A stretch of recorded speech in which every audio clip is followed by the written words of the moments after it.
How to exchange an item on Shein. Let's get started. Launch your Shein app. Make sure you have already logged into your account.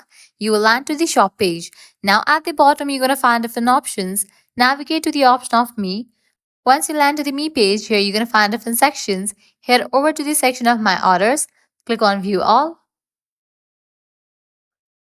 Now set it to All Orders. In this page, you're going to find all of your orders. Now find the order you want to exchange. Tap on that particular order to open the details. At the bottom right of this screen, you will see more options. Tap on it and you will find the option to request an exchange or a refund. Follow the instructions provided and you should be able to complete the exchange process easily. You will need to give appropriate reason why do you want to exchange the product. Once you do that, you will be good to go. So this is how you can easily exchange your Shein items. I hope you guys find this video helpful. If you did, don't forget to like, share and subscribe to our channel. Thanks for watching.